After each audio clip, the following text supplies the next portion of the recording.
अभी हम लोग देख रहे हैं द्विगु समास, ठीक है। यह कर्मधारय से निकला हुआ, ठीक ना। कर्मधारय का दो उप समास है, द्विगु समास और कर्मधारय समास, ठीक है। तत्पुरुष समास का, ठीक ना। तत्पुरुष समास से द्विगु और कर्मधारय दोनों निकलते हैं। मतलब तत्पुरुष समास के दो उप समास होते हैं, कौन कौन? द्विगु समास और कर्मधारय समास, ठीक है। तत्पुरुष समास किसे कहते हैं? जिसका दूसरा पद प्रधान हो उसे तत्पुरुष समास कहते हैं। समास में हम लोग पहले दिन चर्चा किए थे। जिसका पहला पद प्रधान हो, जिसका दूसरा पद प्रधान हो, जिसका दोनों पद प्रधान हो, जिसका कोई पद प्रधान नहीं हो। जिसका पहला पद प्रधान हो अव्ययी भाव, ठीक है। जिसका दूसरा होगा तत्पुरुष, ठीक है। जिसका दोनों होगा द्वंद्व समास, ठीक है। जिसका कौनों नहीं होगा उसे हम क्या कहते हैं? बहुव्रीहि समास कहते हैं, ठीक है। आइए, तो द्विगु समास किसे कहते हैं, ठीक है। इस समास का पहला पद संख्यावाचक होता है, ठीक है। पहला पद क्या होता है? संख्यावाचक होता है, ठीक है। अर्थात गणना बोधक होता है, आप उसको गिन सकते हैं, ठीक है। कहता है कि इस समास का पहला पद संख्यावाचक अर्थात गणना बोधक होता है। दूसरा पद इसका प्रधान होता है, ठीक है। क्योंकि इसमें बहुधा यह जाना जाता है कि इतनी वस्तुओं का समूह है। पढ़ने से पता लगा कि 2 वस्तु का समूह है, 4 वस्तु का समूह है, 5 वस्तु का समूह है, ठीक है। समूहों की जानकारी मिलता है। इस समास का विग्रह करते समय दोनों पदों को लिखकर अंत में का समूह और समाहार पद जो है जोड़ दिया जाता है। जैसे समस्त पद है आपका 9 रत्न, ठीक है। 9 रत्न, ठीक है। इसमें इस चीज आपको साबित होता है 9 रत्न, यानी कि 9 रत्न यहीं पर दिख रहा है, यानी कि 9 रत्नों का समूह, ठीक है। इसमें हम क्या जोड़ दिया अंत में? का। 9 रत्नों का समूह। इसे सिद्ध हो रहा है कि कितने रत्न है? 9।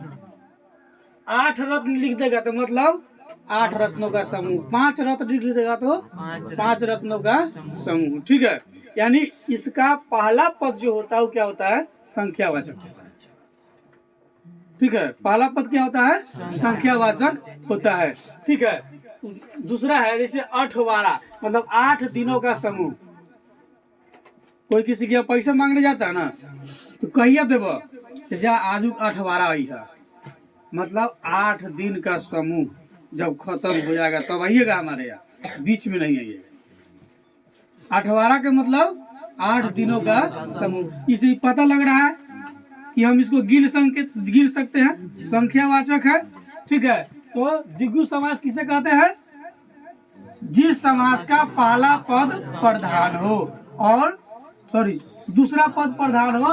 पहला पद संख्यावाचक, दूसरा पद प्रधान, ठीक है। जिस समास का पहला पद संख्यावाचक हो या गणनीय हो, जिसको हम गिन सकते हैं, दूसरा पद प्रधान हो। क्योंकि ये दोनों, ठीक है, द्विगु समास और कर्मधारय समास, ये दोनों किसका उप समास है?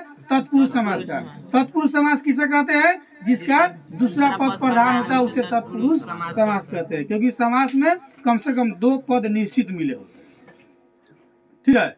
तो जिसका दूसरा पद प्रधान हो उसे हम क्या कहते हैं? तत्पुरुष समास। और ये दोनों तत्पुरुष समास के ही है, ठीक है। ये तत्पुरुष समास के बेटा है। कर्मधारय समास के बाप कौन? तत्पुरुष समास। द्विगु समास के बाप कौन? तत्पुरुष समास। तब बाप के गुण बेटा में रहेगा कि नहीं रहेगा? तो तत्पुरुष समास का कौन पद प्रधान होता है? दूसरा पद प्रधान होता है। तो कर्मधारय समास का कौन पद प्रधान होगा? दूसरा पद। द्विगु समास का कौन पद प्रधान होगा? दूसरा पद, ठीक है। तो आपसे कोई जब पूछेगा कि बताइए द्विगु समास किसे कहते हैं, तो जिस समास का पहला पद संख्यावाचक हो, दूसरा पद प्रधान हो, ठीक है। क्योंकि इसमें बहुधा यह जाना जाता है कि इतनी वस्तुओं का समूह है। इतनी मतलब 2, 4, 5, 6, 7 जो भी हो सकता है। जैसे त्रिभुज होता है ना, त्रिभुज मतलब क्या हुआ? 3 भुजाओं। जैसे त्रिक हो रहा है, इसका मतलब है 3 भुजाओं का समूह। पहला क्या है? संख्यावाचक। दूसरा पद प्रधान है। त्रिभुज तभी होगा जब तीनों भुजा मिलेगा, ठीक है। चलिए, जैसे शताब्दी माने 100 अब्द, अब्द मतलब वर्ष का। शताब्दी कहते हैं ना, शताब्दी मतलब 100 अब्दों का समूह, मतलब अब्दों माने वर्ष, अब्दों माने वर्ष। शताब्दी का मतलब 100 वर्षों के समूह को हम एक शताब्दी कहते हैं। ठीक है, जैसे त्रिभुज 3 भुजाओं का योग। इसमें हमको पता लग रहा है कि पहला पद, इसमें देखिए त्रिभुज, ये पहला पद है, ये दूसरा पद है, ठीक ना। ये दोनों मिलके बन गया त्रिभुज। त्रि का मतलब 3 और भुज का मतलब भुजा, मतलब 3 भुजाओं का समूह। कौन समास होगा? भिक्खु समास। ठीक है, चौराहा। ठीक है, यहाँ पर क्या साबित हो रहा है? चौराहा मतलब 4 राहों का संगम, जहां से 4 रास्ते निकलते हो, उत्तर दक्षिण पूर्व पश्चिम, उसको हम क्या बोलते हैं? चौराहा। आप लोग आवागमन के दौरान चौराहा देखे होइएगा, कुछ स्थल ऐसे होंगे जहां से 4 रास्ते होंगी, इधर इधर इधर, ठीक ना। जैसे चौराहा इस टाइप का होगा, बीच में एक केंद्र बिंदु है, एक इधर भी रास्ता जाता है, इधर भी है, इधर भी है, इधर भी है, ये चौराहा है, चौराहा का केंद्र है। जैसे चौराहा कहेगा तो समझ में आ जाएगा क्या, जहाँ 4 रास्तों का संगम है उसी को हम चौराहा कहते हैं। ठीक है, पहला पद इसका क्या है? द्विगु समास का संख्यावाचक। दूसरा पद क्या है? प्रधान है। ठीक है, आपसे जब कोई पूछे कि बताइए कि द्विगु समास किसे कहते हैं, तो कहिएगा भाई जिसका पहला पद संख्यावाचक हो। ठीक है, यानी हम गण सकते हैं, और दूसरा पद प्रधान हो। ठीक है, उसे हम कहते हैं द्विगु समास। ठीक है, यानी इस समास में यह जानकारी होती है कि वस्तुओं की संख्या कितनी है, कितनी उसकी संख्या जो है कितनी है, 2 है, 4 है, 5 है, और तब ना उसको मिलाएंगे तो समूह बनेगा। क्रिकेट टीम का 11 खिलाड़ियों का एक समूह होता है, दोनों मिलाएंगे तब 22 हो जाएगा।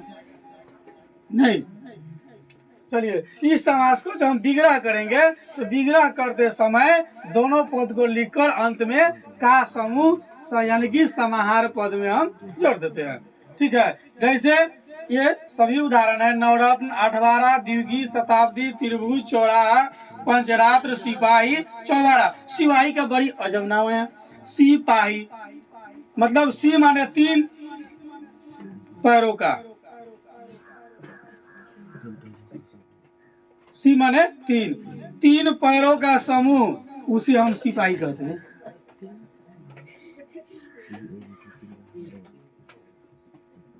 ठीक है, सिपाही कौन समास है? द्विगु समास है। इसको तो याद करना पड़ेगा, कंफ्यूजन कर देगा नहीं जी। चलिए ठीक है, आगे हम देखते हैं कर्मधारय समास। इस समास के पहले व दूसरे पद में विशेषण विशेष्य। पहले पद में क्या?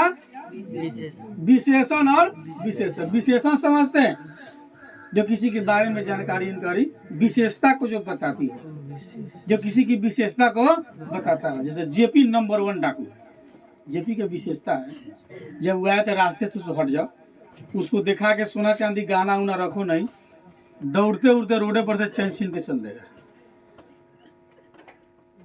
ठीक है, तो इस कर्मधारय समास में तो क्या होता है, पहला और दूसरा पद में विशेषण विशेष्य अथवा उपमान उपमेय का संबंध होता है। इस समास में द्वितीय पद प्रधान होता है क्योंकि तत्पुरुष का है। ठीक है, इस समास को समानाधिकार जो है कि समान, ठीक है, इसको हम कहते हैं अधिकर, तत्पुरुष भी कहते हैं, अलग अलग कर देंगे या एक तरह का समानाधिकार तत्पुरुष कहते हैं हम इसको। ठीक, इसको न लगा दो, हाँ, समान अधिकरण हो गया। ठीक है, इस समास को समान अधिकरण तत्पुरुष भी हम कहते हैं। ठीक है, जैसे इस समास पद है विशेषण विशेष से इधर विग्रह किया है। जैसे विशेषण विशेष क्या है? महापुरुष। अगर किसी को कहिएगा महापुरुष है मतलब महान है जो पुरुष, क्या करता है कि मतलब विशेष को भी विशेष बताता है। एक तो इसमें महान, ये भी कि महान क्या है? विशेषण है। और पुरुष मतलब पुरुषों में महान, ठीक है, यानी कि महान है जो पुरुष। पीताम्बर, पीला है जो अंबर, यह किसी की बोध नहीं करा रहा है, अकेले बैठकर जिसके साथ जाएगा, जिसमें जाएगा उसी को करा देगा, ठीक ना। जैसे प्राण प्रिय बहुत होता है ना, किसी के साथ हो सकता है, ठीक ना। तो प्राण प्रिय मतलब प्रिय है जो प्राणों का, ठीक है। नील कमल, नीला है जो कमल। महात्मा, महान है जो आत्मा। नीलो उत्पल, नीला है जो उत्पल मतलब कमल के समान, ठीक है। यानी ये क्या है, विशेषण विशेष। इसका समस्त पद क्या होता है कर्मधारय समास का, विशेषण विशेष। जैसे हमने देखे यहाँ महापुरुष, जैसे इसमें हम लोग देख रहे हैं चौराहा, तो पता लग रहा है कि 4 रास्तों का समूह है, लेकिन महापुरुष राम जी हो सकते हैं, कृष्ण जी हो सकते हैं, गांधी जी हो सकते हैं।